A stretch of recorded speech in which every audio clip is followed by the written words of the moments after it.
Hello and welcome to Rappler Talk. I'm Ralph Rivas.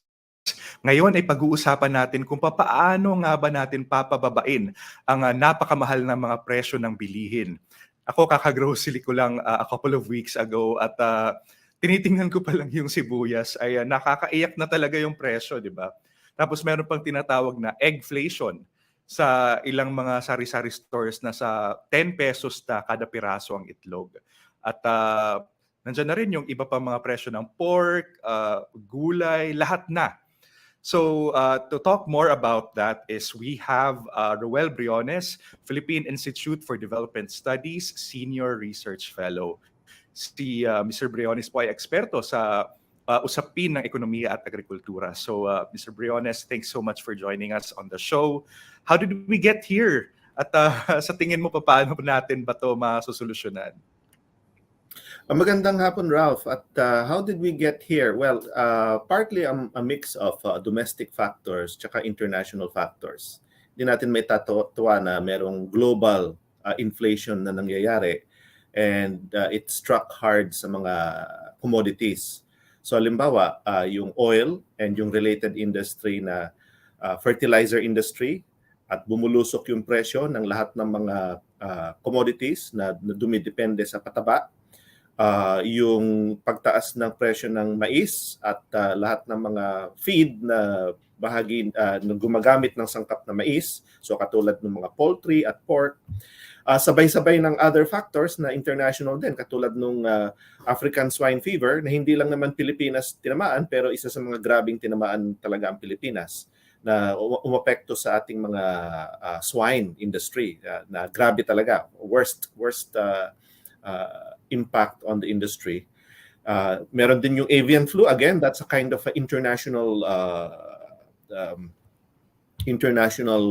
phenomenon, hindi lang limited sa Pilipinas, and we have an outbreak here.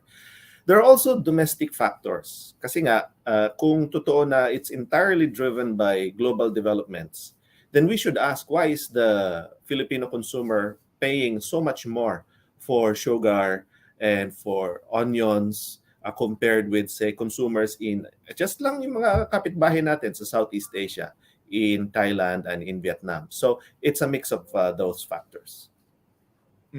So let's zoom in on onion first, no? Paano nga ba? Kasi actually a reporter from the Philippine Daily Inquirer just tweeted, no, na yung presyo ng onion sa Switzerland is around 140, less than 140 pesos a kilo. Pero dito sa atin, umaabot na almost 600 or 600 na nga. So if you can enlighten us on this, sir, can the Filipino farmers alone supply the needs of the country, or do we really need to import this? So we have usually been importing onions, no?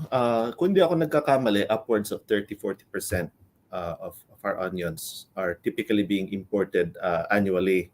Now, so it's not as if we're 100% dependent on the majority of the production is actually local. Kaya lang, hindi natin mapunuan yung remaining. There's always that gap kasi demand is always growing.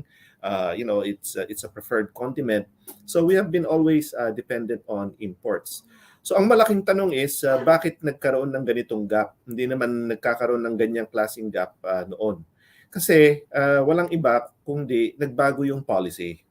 So dati we were able to, on a normal basis, following issuance of sanitary and phytosanitary import clearances, anybody could import onion and just pay the tariff, no, yung the required tariff under our law. But lately, there was an interruption of that normal procedure, and that started to drive up the local price. Kasi nga, wala na yung dating 30-40% na inaasahan na galing sa labas. Now, ang nature ng agricultural commodity, konting shortfall lang or deficit ng gap ng supply, bubulusok talaga ang presyo niyan. So ito sa economics, ang technical term namin dito is inelastic yung both demand side tsaka supply side. So ang tendency talagang grabe yung fluctuation. Ang usual import valve ng fluctuation na yan is the foreign market. Kasi nga, independent yung supply and demand factors sa world market sa ating sariling market. Halimbawa, kung tinamaan tayong bagyo, hindi naman tatamaan ng bagyo yung buong mundo, di ba? Tayo lang. So during that time, we can afford to import more. Pagka naman maganda yung harvest, then we don't need to import that much kasi dagsa naman yung local na onion. But that kind of balance is sort of interrupted if the policy doesn't allow onions to come in as normal. So, talagang kailangan ng matinding balancing act when it comes to importing, sir, no? So, actually, there are countries like, ako lagi ko naririnig, Singapore. Talagang import-dependent yung country na to. But they have not experienced such fluctuations for a while. I mean, the world right now is suffering from a global inflation, but not as much as some commodities here in the country. So if you can nuance that point, sir, kasi yan din yung nakikita ko pagdating sa comment section na we can importation is not bad. Might as well some extreme opinions going as far as saying na agriculture is not the Philippines' strength. So what are your thoughts on this? So you mentioned the point na importation is a balancing act. That's true. But ang question is, more to the point, who's doing the balance? Often people, because of how dominant government is in our headlines, para akala nila it's government that need to do the balance. Actually, the main party responsible for the balance is the private importer himself or herself. Siya dapat pagbalanse. Kung magkamali siya ng pagpasok ng imports, baka mabulok lang yung pinasok ng imports or mabagal or hindi tama yung timing o sumabay dun sa local na medyo mas mura. So, dapat nasa sa kanya yung desisyon, no? Kung how little or how much na mag-import. And then the market will reward or punish this person for their import decisions. Now, ang papel ng gobyerno is very clear sa accession to the WTO agreement natin on sanitary and phytosanitary restrictions. We have the right to impose standards of human health and environmental safety. So we must make sure na walang peste nakasama sa papasok na fresh produce, pwedeng kainin ng tao na hindi walang lason from pesticide, etc. No? This is all very routinary. Kabisado na ng BPI yan. And we can also, based on our agreement in agriculture, we can also impose the karampatang mga tariffs, no, when it comes in. Beyond that, hindi na dapat nakikialam ang gobyerno doon sa decision-making ng importers and local producers. So sila na magtitimpla na dapat niyan. Ang nangyari, it got interrupted because it was effectively the sanitary and phytosanitary import system was sort of co-opted to apply de facto restrictions on importation. So again, to emphasize, sir, no, anong kailangang if you can just put into bullet points, anong kailangan ng gobyerno na gawin para maayos yung merkado or kung anong extent lang ba yung participation nila dapat when it comes to things like this? Well, just go back to business as usual. By that I mean, kasi minsan kasi from the last time na nag-erupt ito, I believe it was 2015, and it became the cause celeb for even a Department of Justice investigation that led to a finding na no thanks to machinations of the import clearance system, nag-cartelize actually. Nagkaroon ng cartel in the onion and garlic.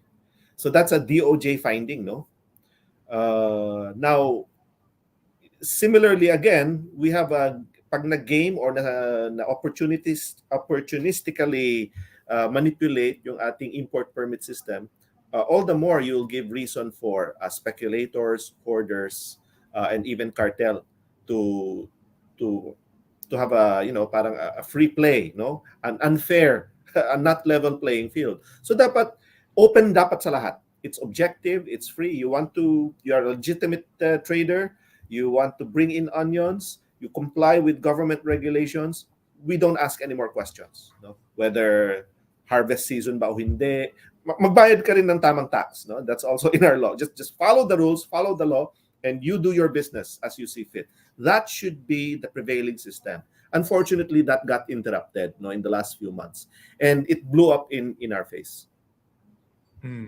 Now, you mentioned about cartels na talagang ilang dekada na talaga nating or time immemorial na talagang issue ito. So, what are the barriers to avoid these types of manipulation?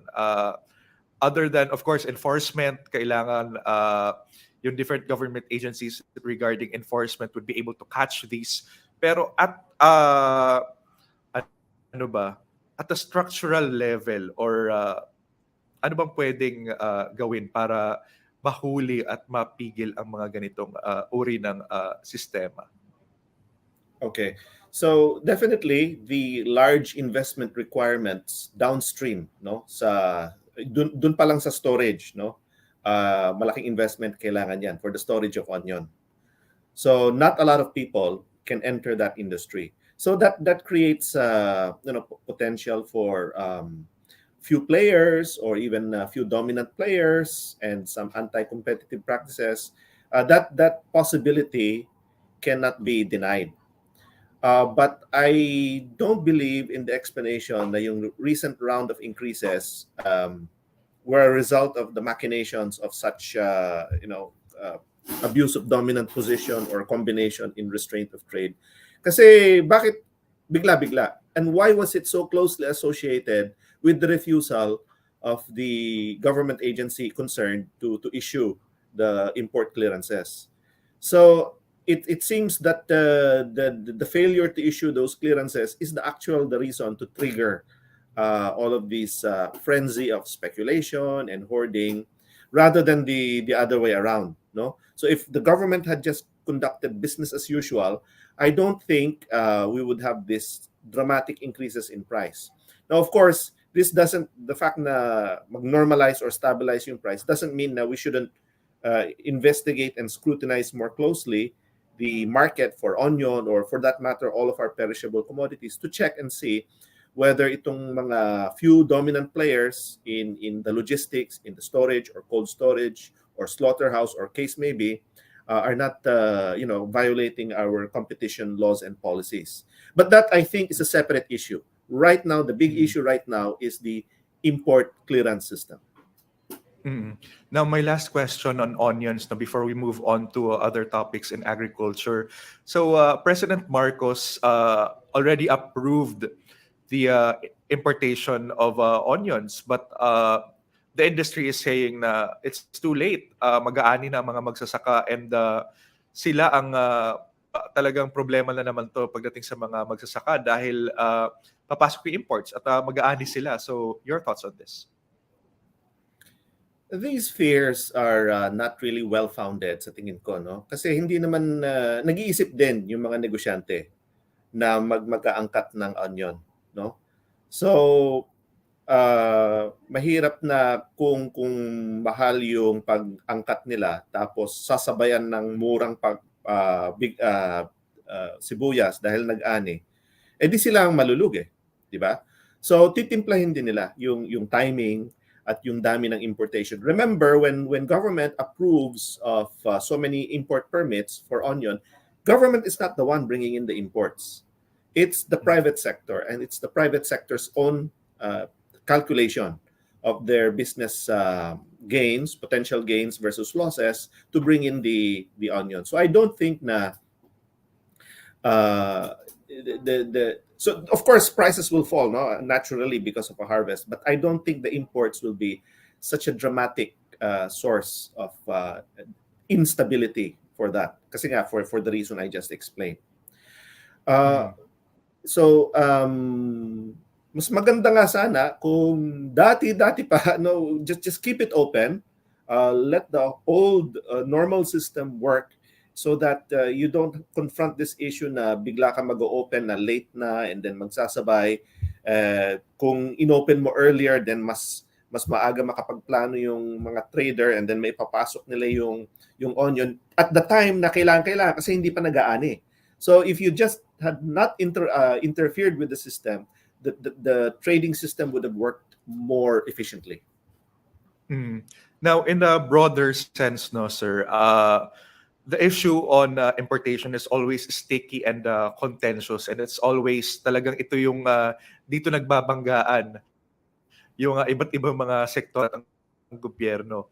So, how do we how should government spend or saan dapat mag-invest to help farmers be competitive in a free market na hindi sila basta-basta matatakot na uy magi-import na naman or papayagan na naman yung mga ganitong imports, so paano tayo makaka-compete? So anong sectors at ano-anong klase kagamitan ang dapat meron tayo? So actually, we already reached political compromises and agreements with respect to importation.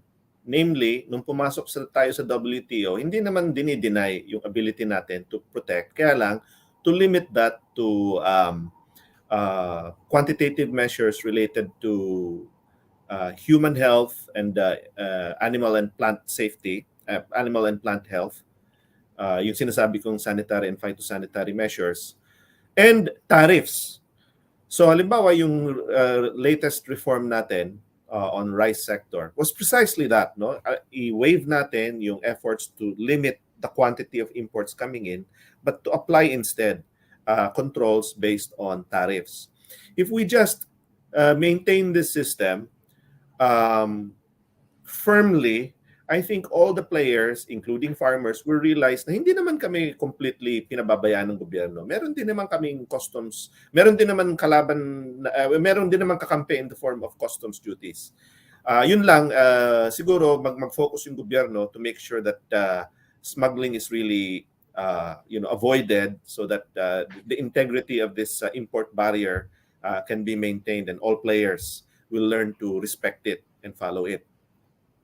By the way, just to make a point about smuggling, if you create conditions nga by sitting on import permits that drive the local price multiple of the price outside, that itself is creating the incentive to smuggle, no?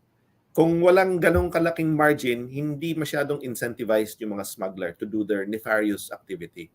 So, allowing some moderate import barrier and allowing imports to come in will itself be one of the solutions to smuggling.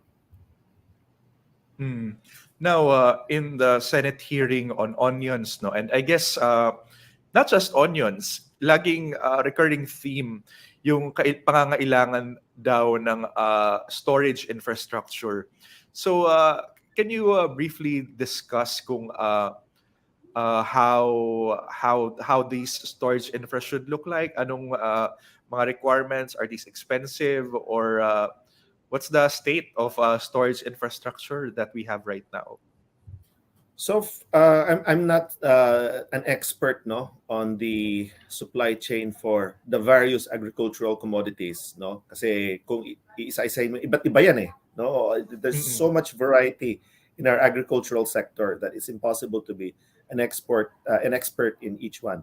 But for the specific case of onions, I understand that for over the past 2 decades, kasi nga because of the growth of the industry, especially in Central Luzon, there have been private investments na pumapasok in those onion growing areas, halimbawa in Nueva Ecija. So these are fairly sizable. They actually look like typical warehouses, no, yung mga malalaki, except may konting different requirements for temperature and dryness and protection against pest for onion. Pero yeah, these are large investments na only the biggest cooperatives siguro or fairly affluent corporations or entrepreneurs will be able to make these investments. But as long as there is the incentive, meaning the the ability to bridge the stable requirement on the demand side with the fluctuating supply side, meaning harvest madami, then kung walang storage, that will just drive the price down. Pero kung may storage ka, instead of driving the price down, the farmer could just sell to the storage, and the storage will hold it and use it, little by little. I think up to 10 months, pwede mong viable pa rin yung onion. Then you could release it slowly, waiting for the next harvest. That is the ideal system. And this was already beginning. Not immediately, no. It will take time to, for people to do the feasibility study, convince their banks or convince themselves, first of all, that this is a good opportunity. So it will take time, and historically in many countries, it has taken time for these kinds of logistics infrastructure to form. But because of healthy private incentive, it will normally be expected to form. And our country was already beginning that process. Now, of course, you could help it along, and we could debate on the wisdom or effectiveness of some government support to accelerate perhaps investment in this industry. But there's certainly a role for government, possibly, to supplement or encourage or incentivize faster investment into the industry. But I'll tell you the fastest way to kill it. The fastest way to kill it is to accuse any investor or would-be investor of hoarding and threatening them with jail, with violations of suggested retail price, or if they find above normal levels of inventory when you don't even know the baseline levels of inventory. If you make the climate of business so uncertain and so fearful and so risky with these pronouncements, that is the best way to constrain or prevent or stop or discourage entrepreneurs and corporations from investing in this very important and vital part of the supply chain. Okay, now, Sir Ruel, now that we know how to best scare investors, how do we invite them in the country? What's the Philippines' edge ba? Anong meron sa Pilipinas na wala sa iba? And how do we, maximize that? Well, in this specific case of storage of many commodities, usually mga local yan kasi you need a deep familiarity with the sources of supply, with the other traders, and with the retailers. Usually ang mga investor papasok yung mga big bucks sa retail end, yung mga foreign investor. But further up the chain, including all the way up to our farmers, it's usually local investors that are there. So we should attract not just from outside the country that will usually go to the retail end. We should also incentivize local investors. Marami namang kapital, our economy has quite considerable amounts of capital and savings that can be deployed for basta makikita ng business case no financial intermediaries and the investor. Now, as I said, a key to that is to make sure that the business climate does not introduce unnecessary noise, into the business calculations. So dapat basta ito yung set of rules, and you follow the rules, and without fear or favor in applying rules, then I'm sure that will unlock investment. Nako, medyo, I mean, from that last sentence of yours, medyo mahirap. I mean, it's the sector is so politicized, and in a year we have Senate and House hearings on agriculture a lot of times, so medyo mahirap, no. But I want to go back to sa issue ng importation and the overall state of the global trade pagdating sa agriculture. Now, farmer groups have been saying na marami ng mga bansa that don't adhere to the internationally rules that have been agreed upon, and still continue to subsidize. So how will they be able to compete kapag private, and then this huge subsidy from the governments abroad? So what's your take on this? So I think the challenge for us is to make sure that these allegations of subsidies are properly documented and properly measured. No, so the Organization for Economic Cooperation and Development and even the World Trade Organization has compiled statistics on subsidies, and as usual, it's a mixed picture. No, lately, especially in wealthier countries, they have been moving away from the kind of traditional style of subsidy na um, they pay the farmers, for example, a certain amount whenever they sell to the foreign market. For the last 2 decades or 3 decades, especially since the WTO agreements, these subsidies have been little by little being phased out. No, even in developed rich countries. Although, of course, there's still a lot of those going on and other hidden ways of subsidies. Kaya nga mas importante na ma-document natin lahat ito. Be that as it may,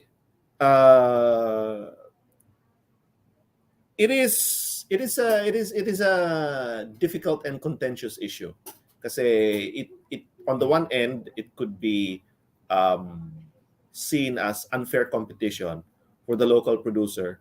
It could also be seen as an opportunity for the consumer to benefit from the subsidies being paid by foreign governments, right? So it's a way for consumers to indirectly get some of the taxpayers' money being paid in the United States in the form of lower prices in Philippines. No, so I'm not trying to be facetious here.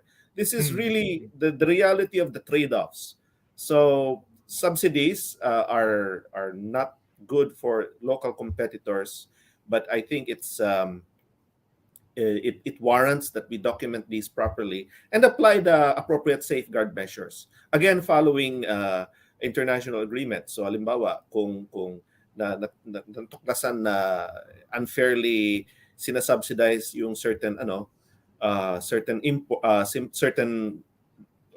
exported commodity na it's creating injury to our local producers, then we have recourse safeguards. No, we have an official safeguards measures that we can impose, and this is all legal and recognized by WTO plus all of the various free trade arrangements that we have entered into. So sinasabi ko lang, idaan natin sa tamang proseso at tamang datos at tamang investigasyon. At as long as all the countries are willing to play by the rules, I think we can have an orderly solution to these problems. Now, just to wrap this up, no, sir, what's your wish list or ano bang sa tingin mong dapat nating gawin, both not just for the government but also the private sector? If you have, I don't know, you have a top 3 or top 5 a wish list for the agriculture sector. Well, first of all, that government retreat from creating so much noise and focus on providing a very healthy business climate for agriculture is one. Second, for the private sector to see this and not to sort of stereotype the whole sector as ay hopeless yan or hindi kami kikita dyan. To really focus on this kasi food is always the perennial item for consumption. And despite some usual stereotypes of bad weather and difficult to grow and pest issue, I think we've been discussing typhoons and African swine fever. There is still lots of commercial opportunities that are available. So that please consider this sector, not just agriculture, but the entire food system, including logistics, warehousing, trading, all the way to the consumer retailing. Consider this for investment. Third is balikan natin yung gobyerno na provide naman. So rather than just neutrally providing a business climate, dapat meron din naman siyang positive inputs. So pay attention to infrastructure. I believe our current president has signaled that he has a strong, and I think the budget of the DA is reflecting this for this year, strong interest in encouraging direct government investment in farm-to-market roads, other kinds of rural infrastructure na hardly you don't expect private sector to invest in these. But definitely ito yung pwedeng pasukan ng gobyerno. electrification in some frontier areas, not have rural areas, not urban areas, and all of these other kinds of public goods. Research and development, no, especially yung mga crops that are very widely grown, or products, livestock products, fisheries products that are very widely grown by small scale producers. Not really very interested yung private sector to invest in R&D there. That's another scope for government, and so on. So for government to create a business climate and invest in the appropriate public goods, and the private sector to please re-examine, give the sector a second thought, and realize that Filipino consumer is a hungry consumer, and the Filipino farmer is an intelligent farmer, and will respond as well to incentives. And if you ask them to plant based on certain technologies, sinusunod din naman yan. So key takeaways there are one, there are plenty of opportunities for the private sector to invest, and for government, you noted that masyadong yung political noise kasi it's bad for business, and invest where the private sector won't, diba? So on that note, thanks so much, Roehlano Briones, Philippine Institute for Development Studies Senior Research Fellow, and I'm Ralph Rivas. Thanks for watching. Thanks, Ralph.